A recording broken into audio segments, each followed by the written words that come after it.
Senator Brian Boquist, do you wish to close, please? Delighted, Mr. President. You know, the fun part about being in the cavalry is you either are the screening force or you're coming to the rescue. In the last session, we weren't even coming to the rescue because the two of us, the good senator for Southern Oregon and I, carried the minority report to the floor here, and the cavalry, instead of getting slaughtered for once, actually won. But it's ironic that the cavalry is on the opposite side this time around. So let me talk about the screening and coming to the rescue portions of questions that were raised, and then let me actually go into the marketing and the labeling portion of the bill here. It was raised earlier that there are all kinds of products out there that have BPA in it. And that's absolutely true. That's why this is a very narrow focused bill. And may I use a visual aid through my... Mr. President, may I use visual aids? Please feel free to do so. Thank you. Cavalry's already got to be flashy, so we've got a lot of visual aids here. Okay? Rattling the sabers and stuff. We have a very narrow bill that bans sippy cups and baby bottles and then goes into infant formula. This is what we're talking about right here. We're not talking about the balls that roll around on the ground, because some people who haven't served in the cavalry understand the wrath of the Atkinson OSHA commander. So when the balls that have BPA on are rolling around on the floor, that director, being a she generally, is out telling people, i.e. the infants, get that ball out of your mouth. Don't do this. Happens constantly. That's why a lot of these other products aren't on the list. So it's narrowly focused. The second thing that kind of came out that was interesting is the issue of studies. What studies have been done? I'm going to talk about some scientific studies done by the major manufacturers, which is why every major manufacturer in the United States is making BPA-free baby bottles and suppy cups, because they have studied it. And they have studied it since January 2010. And I have in my hand, which is a visual aid, Mr. President, the January 2010 U.S. Food and Drug Administration report and update on BPA. Even I can't pronounce that long word, so we'll just use BPA. And this is quoting from the BPA's, or the FDA, Food and Drug Administration's actual report. FDA is taking reasonable steps to reduce human exposure to the BPA in the food supply.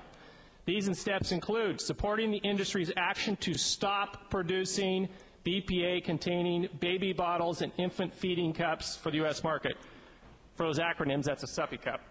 Further, the FDA is supporting a shift to a more robust regulatory framework for the oversight of BPA. Again, this is the United States government, Food and Drug Administration.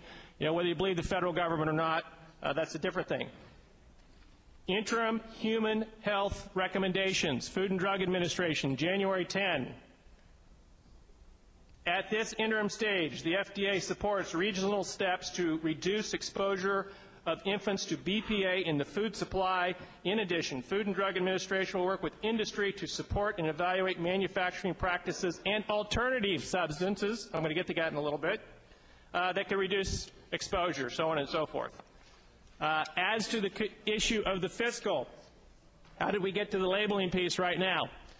We actually sat down during the interim and worked with some of the industry to determine what could be measured, what couldn't be measured, and where we could go. Now, if there's anybody in here that thinks any of the state agencies work for free, you're in the wrong chamber. So yes, indeed, we went out there and said, here, you just go do this. Guess what? They said, well, that'll cost a lot of money. Hey, we're in rough times here. How many FTA can we stick into this one, and how much can we stick to that one? So we created this huge environmental working group that will be terrible to industry. So here's the members of this group, so if you've read the bill. Oregon BPA-Free Advisory Group, which unfortunately I get to sit on too, is from a rabid environmentalist from the Oregon food retailers, and another one from the Oregon food processors, and then another one from Oregon-based commodity organizations, members of the food and infant formula container industry. Boy, gee whiz. These are all anti-business people, right? All right. We've answered the questions. Now let me go on to the actual close that I was going to do.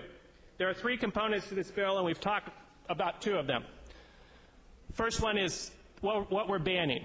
We're banning something that's very interesting. We're banning something that virtually everybody wants banned in the state of Oregon, and virtually every United States manufacturer has already stopped producing. And we're going to get to that in a minute.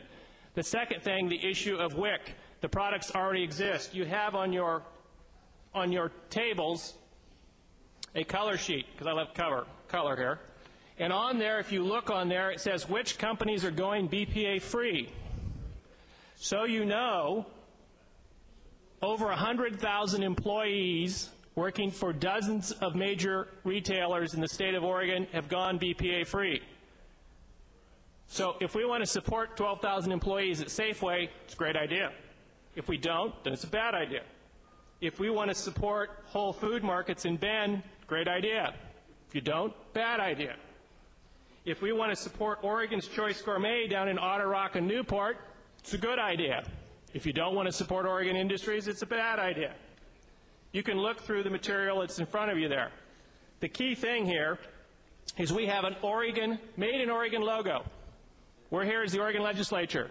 Our job is to support Oregon businesses. Now, what are Oregon businesses? Sitting on your desk is a can of vegetables. You've all seen it. Interestingly enough, I have in my hand a can, which the good senator to my right has been trying to take off my desk, from smoked albacore tuna from Astoria.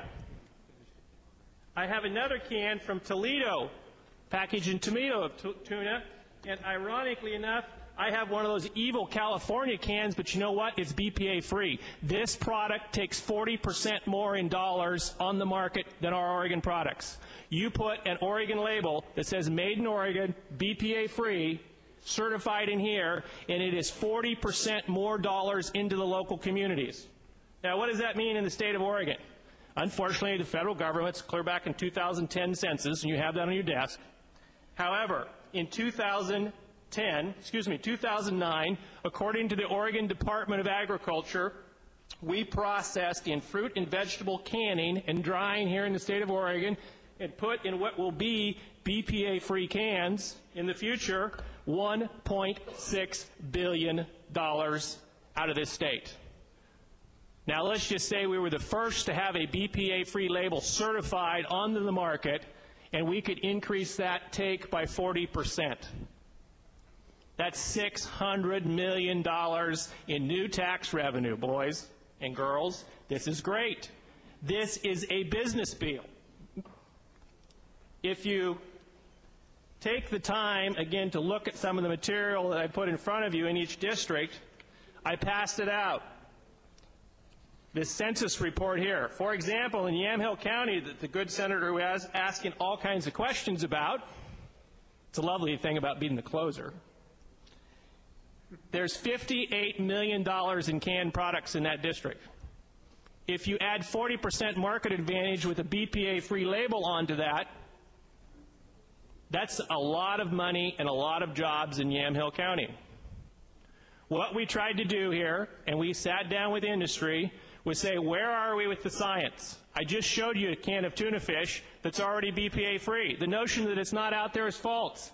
In my district, knock on wood, declare conflict of interest, they're already test marking BPA-free canned vegetables and fruits in my district.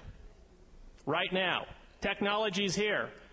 If we want to create jobs in a $1.6 billion industry, we shouldn't be having a work group. I agree with that. We should have just passed it out. But we couldn't get the Department of Agriculture to agree to do that. If I could exchange $100,000 or $200,000 for $600 million in new revenue to create jobs in the state of Oregon, that's what I'd be doing. Didn't have that luxury, though.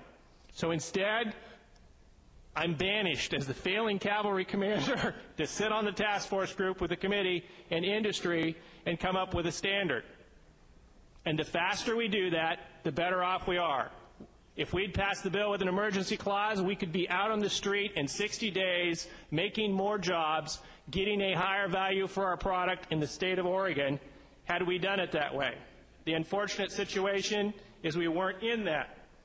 So here we are with a task force to get it done.